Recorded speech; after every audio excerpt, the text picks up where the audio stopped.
Hello दोस्तों, स्वागत है आपका हमारे चैनल में। आज के हम इस वीडियो में बताएंगे दोस्तों जो स्थिर वैद्युत विभव तथा धारिता चैप्टर है, इस चैप्टर को दोस्तों पूरा ख़त्म कर देंगे। इस चैप्टर का जो भी महत्वपूर्ण क्वेश्चन है दोस्तों इस वीडियो में हम बता देंगे। और दोस्तों आपके बोर्ड एग्जाम के लिए समय बहुत कम बचा है, इसलिए दोस्तों हम सभी विषय का केवल इम्पोर्टेंट क्वेश्चन बता रहे हैं दोस्तों। और बोर्ड एग्जाम में ज़्यादातर इम्पोर्टेंट क्वेश्चन ही पूछा जाता है दोस्तों। जो क्वेश्चन बार बार पूछा जाता है हम उसी को बताएंगे दोस्तों। और दोस्तों हम एकदम शुरू से स्टार्ट किए हैं, इसके पहले का पार्ट का वीडियो बना दिए हैं पूरा, और इसका बना रहे हैं। उसमें दोस्तों बहुत अच्छा लाइक और कमेंट हमें दिखने को मिले, तो सोचे हम दूसरे चैप्टर का भी बनाते हैं।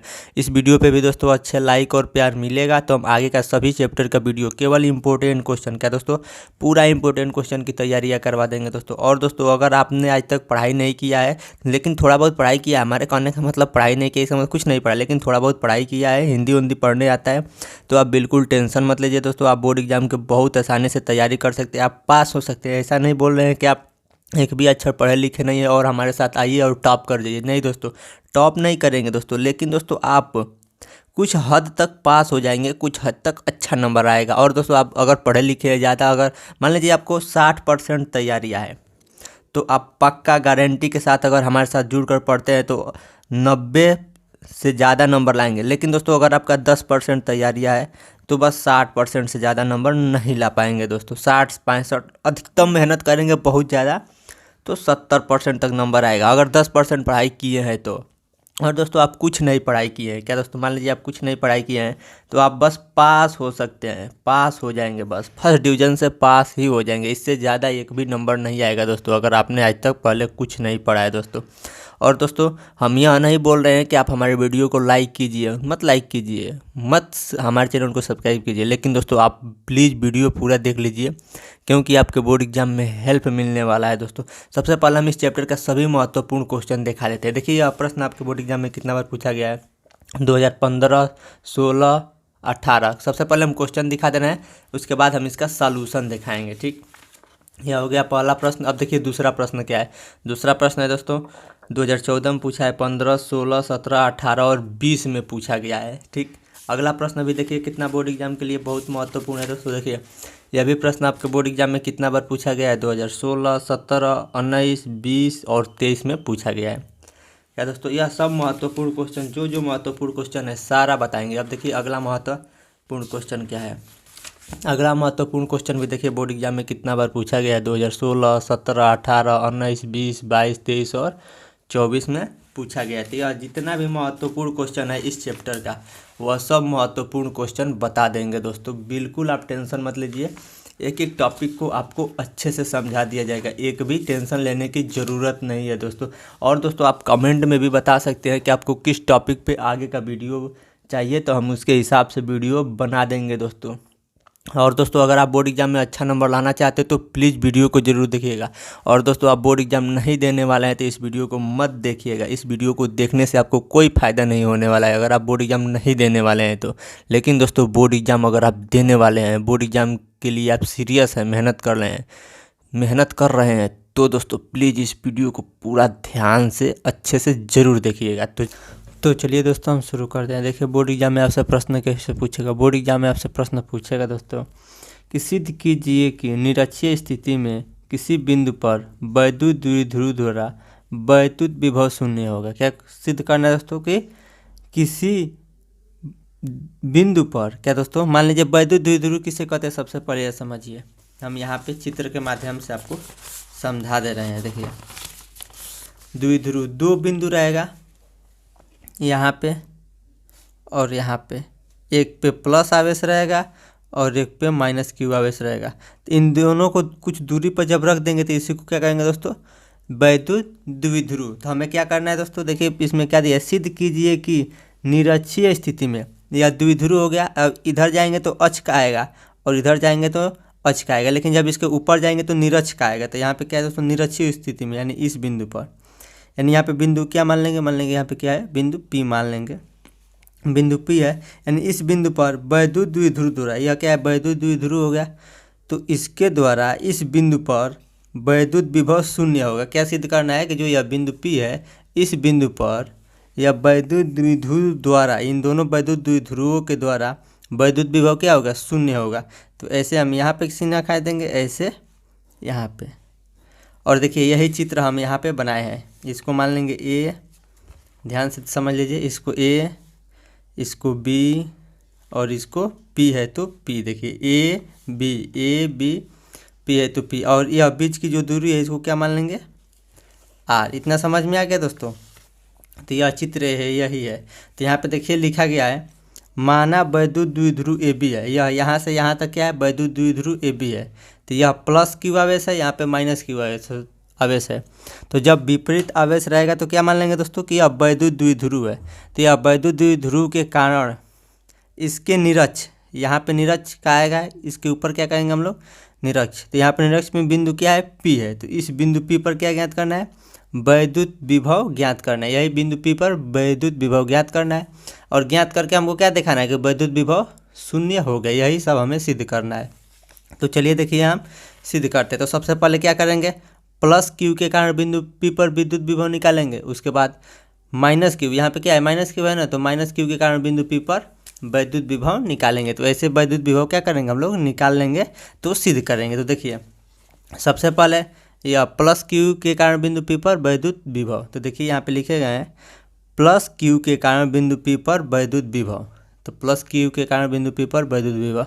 अब समझिए वैद्युत विभव बराबर सूत्र क्या होता है। देखिए वैद्युत विभव भी बराबर सूत्र हो जाता है 1/4 पाई एप्सिलॉन नॉट के क्यू अपान आर। आर का मतलब क्या होता है दोस्तों, बीच की दूरी, यानी जो यह बीच की दूरी है इसी को हम लोग क्या कहते हैं, आर कहते हैं। ठीक, अब देखिए तो यहाँ पे प्लस क्यू के कारण निकालना है, तो यहाँ पे मान लेंगे V1।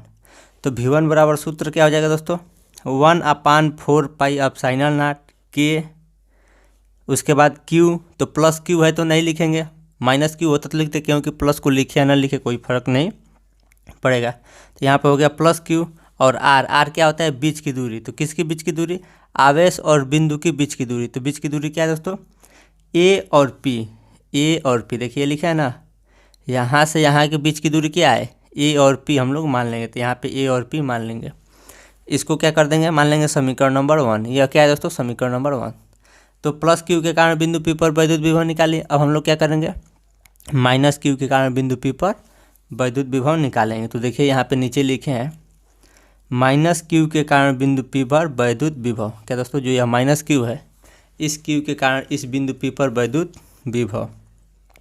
तो इसके बराबर क्या हो जाएगा दोस्तों, देखिए यहाँ पे लिख दिए हैं V2। इसको मान लेंगे V1, इसको मान ले हैं V2। तो V2 बराबर क्या हो जाएगा, यही सूत्र 1/4 पाई एप्सिलॉन नॉट के, फिर आवेश क्या है, माइनस क्यू है।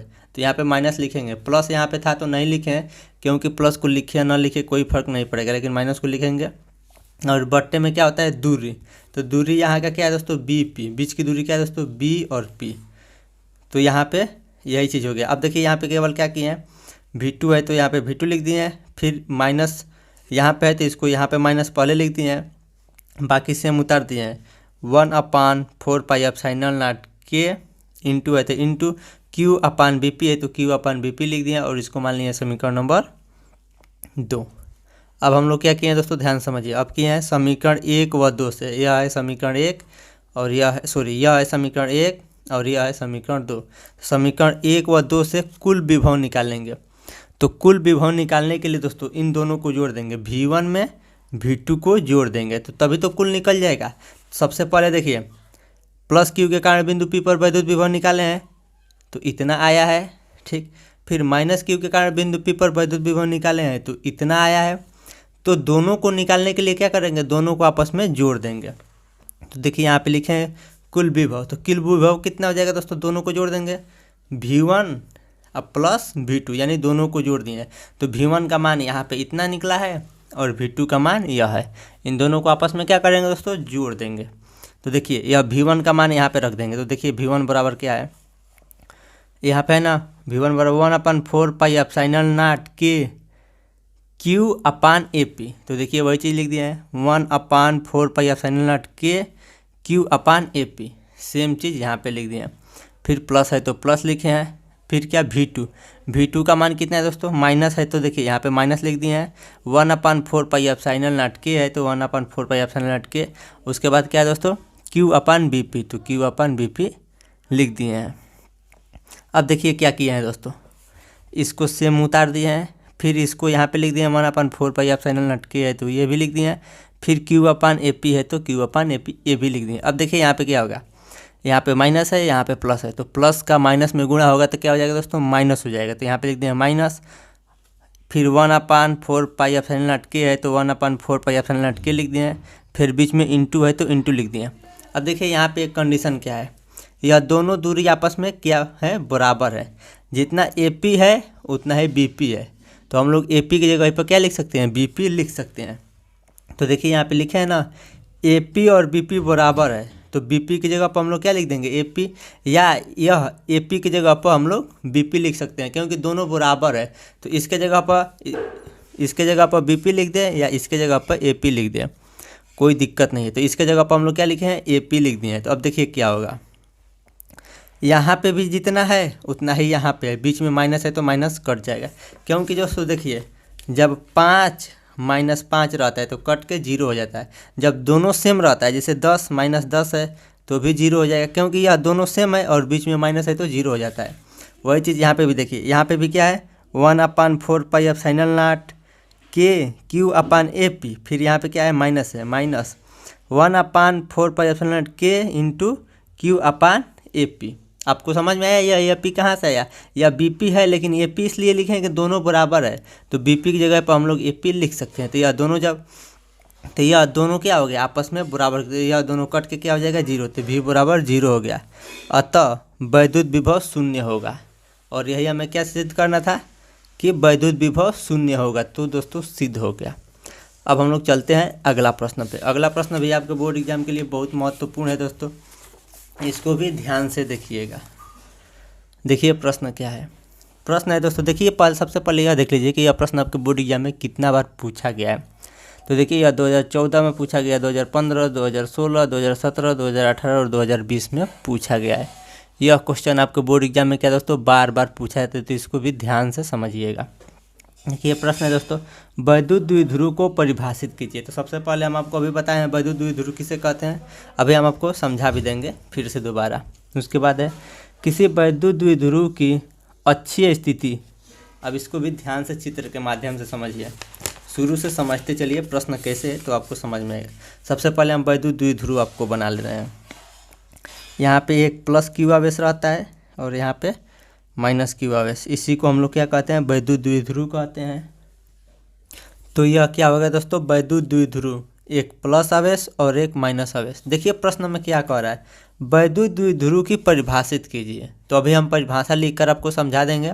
उसके बाद क्या कह रहा है, वैद्युत द्विध्रुव के अक्षीय स्थिति में। अब देखिए इसमें अक्ष स्थिति क्या होगा, अक्ष का मतलब इधर आइए या इधर, तो अक्षीय स्थिति में किसी बिंदु पर वैद्युत विभव का सूत्र स्थापित कीजिए। यानी मान लेंगे अक्षीय स्थिति में, यानी इधर इस बिंदु पर, इस बिंदु को भी मान लेंगे क्या, P। तो इस बिंदु पर हमें क्या निकालना है, वैद्युत विभव का सूत्र स्थापित करना है। तो चलिए हम सूत्र स्थापित करते हैं। सबसे पहले यह चित्र हम आपको बता दे रहे हैं, यहाँ पे बनाए हैं, यह चित्र यहाँ पे बनाए हैं। देखिए यह प्लस क्यू हो गया तो यह प्लस क्यू, यह माइनस क्यू है तो माइनस क्यू, और यहाँ पे है बिंदु P, तो बिंदु P देखिए यह बिंदु P, यह माइनस क्यू और यह प्लस क्यू। अभी हम बीच का दूरी वूरी सब समझाएंगे क्या क्या है, आगे समझिए। देखिए सबसे पहले देखिए वैद्युत द्विध्रुव का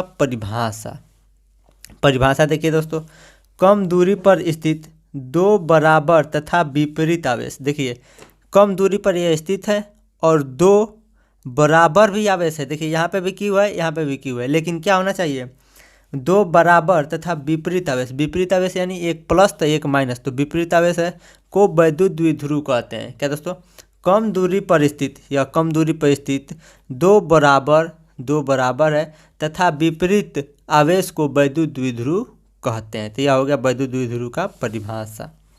अब देखिए वैद्युत द्विध्रुव के अक्ष पर स्थित किसी बिंदु P पर वैद्युत विभव, यानी यह बिंदु P है, इस बिंदु पे क्या निकालना है, वैद्युत विभव निकालना है। तो सबसे पहले इसमें भी क्या करेंगे दोस्तों, प्लस क्यू के कारण बिंदु P पर वैद्युत विभव, उसके बाद माइनस क्यू के कारण बिंदु P पर वैद्युत विभव निकालेंगे। ठीक ठीक, इतना समझ में आएगा, ज़्यादा कुछ मत समझिए। देखिए यहाँ पे प्लस क्यू, यहाँ पे माइनस क्यू और यहाँ पे बिंदु पी है, केवल इतना अभी समझिए, आगे हम आपको समझाएंगे जो समझने लायक आएगा। ठीक, तो देखिए सबसे पहले हम लोग क्या निकालेंगे, प्लस क्यू के कारण बिंदु पी पर विद्युत विभव।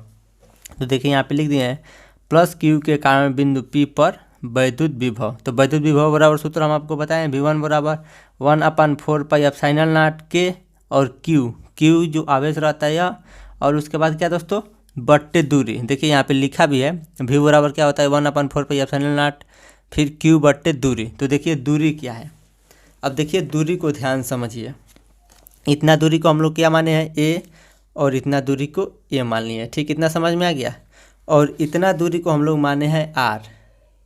तो आप बताइए दोस्तों, इतना दूरी R है और इतना दूरी A है, यहाँ से यहाँ तक R और यहाँ से यहाँ तक A। तो यहाँ से यहाँ तक टोटल दूरी क्या हो जाएगा, इतना में इतना जोड़ लेंगे। जैसे यहाँ पे आप समझिए, इस बिंदु यहाँ पे मान लेंगे, इस बिंदु को मान लेंगे तो क्या दोस्तों, यह 2 है। ठीक, यहाँ से यहाँ तक, यानी यह दोनों बिंदु के बीच की दूरी क्या है, 2 है। और यहाँ तक 3 है, यहाँ से यहाँ तक, यहाँ से यहाँ तक 3 और यहाँ से यहाँ तक 2। तो टोटल क्या हो जाएगा दोस्तों, 5 हो जाएगा ना। तो 5 कैसे आया, 3 में 2 जोड़ दिया, यानी इतना प्लस इतना करेंगे तो टोटल आ जाएगा। तो वही चीज़ यहाँ पे दूरी निकाले हैं। तो टोटल क्या हो जाएगा दोस्तों, R, टोटल इतना R है तो R प्लस A, तो बीच की दूरी क्या हो जाएगी दोस्तों, R प्लस A। इसको मान लेंगे समीकरण नंबर 1। अब देखिए क्या करेंगे, वही का माइनस क्यू के कारण। तो देखिए यहाँ पे माइनस क्यू के कारण बिंदु P पर वैद्युत विभव V2। तो V2 बराबर क्या हो जाएगा 1/4πε0, और Q यहाँ पे माइनस है तो माइनस लिख देंगे। उसके बाद दूरी, अब देखिए दूरी क्या होगा, पूरा क्या है दोस्तों, R है। इसमें भी समझिए, यहाँ से इसको मान लेंगे क्या है दोस्तों, 2 है, यह 2 है तो यह 2 है। तो अब बताइए इतना दूरी क्या होगा, देखिए इतना 3 है और इतना 2 है, तो इतना क्या होगा दोस्तों, 1 होगा ना। क्योंकि दोस्तों इतना 3 है तो इतना में से इतना घटा देंगे, तो कितना घटाएंगे, 2 घटाएंगे, यानी 3 में से पूरा 3 है और 2 को घटा देंगे तो 1 आ जाएगा। तो वही काम यहाँ पे भी किए हैं, पूरा R है और इतना A है, तो इतना निकालने के लिए R माइनस A, तो वही दूरी लिख दिए हैं R माइनस A। अब यहाँ पे क्या किए हैं, माइनस को पहले लिख दिए हैं। तो V2 बराबर हो जाएगा -1/4πε0 के, उसके बाद Q बट्टे R माइनस A। इसको मान लेंगे समीकरण नंबर 2। अब देखिए इसी को हम आगे लिख कर हल कर रहे हैं। अब देखिए आगे क्या करेंगे, समीकरण 1 व तथा 2 से क्या करेंगे दोस्तों, समीकरण 1 तथा 2 से तो कुल विभव, तो टोटल विभव निकालने के लिए V1 तथा V2 को जोड़ देंगे। तो देखिए V बराबर V1 का मान रखेंगे, तो V1 का मान कितना है, देखिए यहाँ पे V1 का मान है दोस्तों 1/4πε0 के Q/R प्लस A। तो यहाँ पे लिख दिए हैं 1/4πε0 के Q/R प्लस A, फिर बीच में प्लस है तो प्लस, फिर V2 का मान रखेंगे।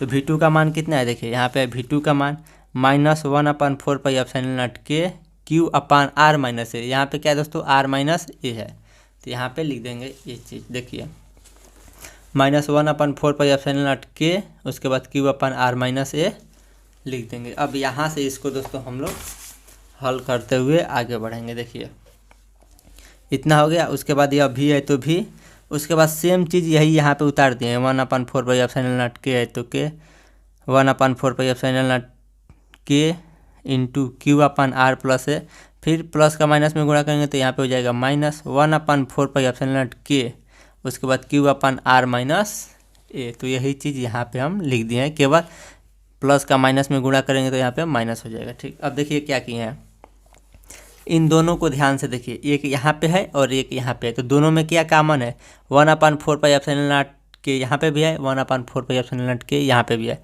तो यह दोनों में है तो इसको क्या करेंगे, कॉमन कर लेंगे। तो देखिए ये भी है तो भी लिख देंगे। ठीक, उसके बाद क्या है 1/4πε0 के, तो और तो यहाँ पे लिख देंगे। उसके बाद क्या है, यहाँ पे भी Q है और यहाँ पे भी Q है, तो क्या कॉमन कर लेंगे, Q/1/4πε0 के कॉमन कर लेंगे। तो देखिए Q कॉमन कर लिए तो Q लिख दिए, और 1/4πε0 कॉमन कर लिए तो 1/4πε0 के कॉमन कर लिए। अब देखिए कोष्टक में क्या बचेगा, यहाँ पे 1 है तो 1 बचा है। ठीक, Q को कॉमन कर लिया गया है तो ऊपर से कुछ नहीं बचा, Q यहाँ कॉमन करके लिख दिया गया है।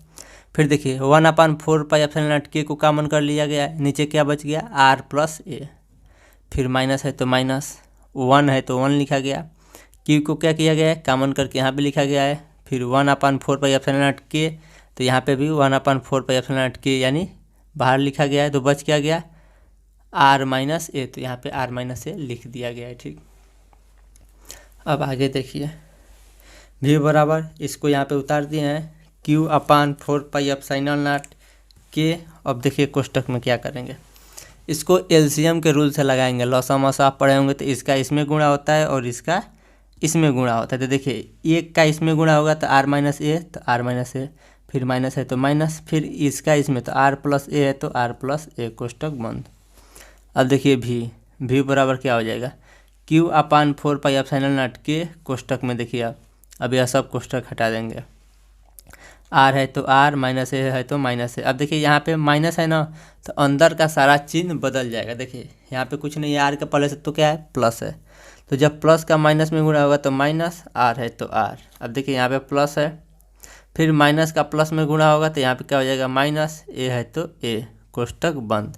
यहाँ पे हो गया R square minus A square, तो R square minus A square. ठीक, उसके बाद देखिए भी बराबर क्या हो जाएगा Q/4πε0 के, यहाँ पे है तो यहाँ पे लिख दिए, फिर -2a है, यहाँ पे क्या बच जाएगा -2a। देखिए आर से आर कट जाएगा, यहाँ पे माइनस है और यहाँ पे प्लस है, तो चिन्ह अलग अलग है तो कट जाएगा। अब देखिए यहाँ पे भी माइनस है, यहाँ पे भी माइनस है, तो दोनों तरफ माइनस है तो माइनस लिख देंगे, तो एक ए और एक ए क्या हो जाएगा 2a हो जाएगा, तो 2a लिख दिए। अब देखिए जो यह आर है दोस्तों वह ए से क्या है बहुत बड़ा है, और जो ए है वो बहुत छोटा है। ए क्या है दोस्तों बहुत छोटा है, इसलिए ए बराबर क्या मान लेंगे 0, और ए बराबर 0 जोड़ या घटाना में मानते हैं, केवल गुणा में नहीं मानेंगे। तो यहाँ पे ए को क्या मान लेंगे 0 मान लेंगे। क्या बच गया दोस्तों आर स्क्वायर, तो आर स्क्वायर। अब देखिए क्या किया है, यहाँ पे यह भी है तो भी बराबर, माइनस है तो माइनस Q2a यानी -Q2a को यहाँ पे लिख दिए हैं। देखिए यह माइनस पहले, फिर Q, फिर 2a, फिर यहाँ पे क्या बच जाएगा दोस्तों 1/r स्क्वायर। अब देखिए भी बराबर क्या हो जाएगा Q2a को क्या कहते हैं दोस्तों P। देखिए P बराबर होता है Q2a, P बराबर सूत्र क्या होता है Q2a, तो Q2a की जगह पर हम लोग क्या लिख दिए हैं P, और उसके बाद माइनस है तो माइनस 1/4πε0 के है तो के, आर स्क्वायर है तो आर स्क्वायर, यह क्या हो गया सिद्ध हो गया। उसके बाद देखिए दोस्तों आगे दो महत्वपूर्ण प्रश्न हो रहे हैं यह, और देखिए यहाँ पे यह भी आपके दोनों प्रश्न आपके बोर्ड एग्जाम के लिए बहुत महत्वपूर्ण है दोस्तों। तो इन दोनों प्रश्नों को वीडियो देखने के लिए जो आपके स्क्रीन पे वीडियो आ रहा है उस वीडियो को जरूर देखें।